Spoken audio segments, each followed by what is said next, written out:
RWBY Ice Queendom has officially returned, and none of the people involved have fixed the problems surrounding its release. But episode 4 is here now, and I have a lot of thoughts, most of them good. This review will contain spoilers, so go ahead and watch the show if you can before watching this review.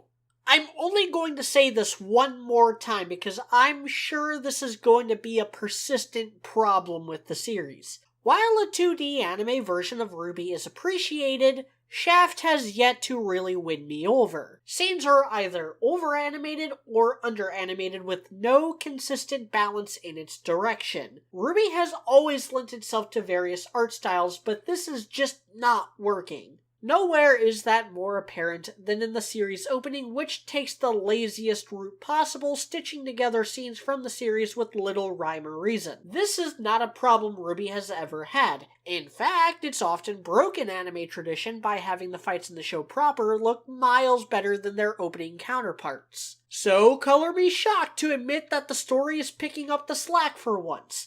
This is shaping up to be the best RWBY has ever been, at least writing-wise. This episode centers around RWBY entering Weiss's dream world to do some reconnaissance. Now, full disclosure, I am an absolute sucker for this shit. Inception is among my favorite movies, Psychonauts among my favorite games, Nevermore and Perchance to Dream among my favorite episodes of any television show ever. Even if this was a complete half-baked mess of a thing, I would still be on board with this on premise alone. I could have a field day analyzing all this stuff and might in lieu of a series or review once it wraps up. But here's some highlights.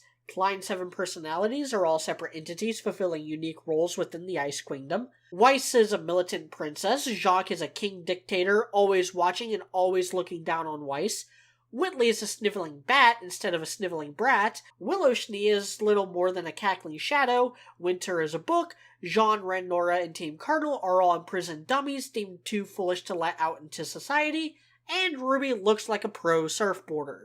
This also confirmed my long-held theory that Nicholas Schnee is the one Weiss has always tried to emulate in the main series.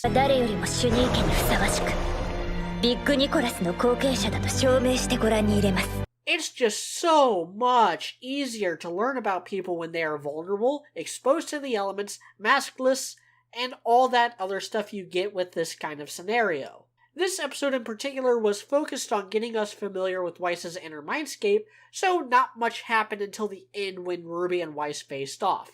I already kinda know where this is going, as these sorts of plots only ever have one ending, but I'm looking forward to knowing more about Weiss and how she views everyone else.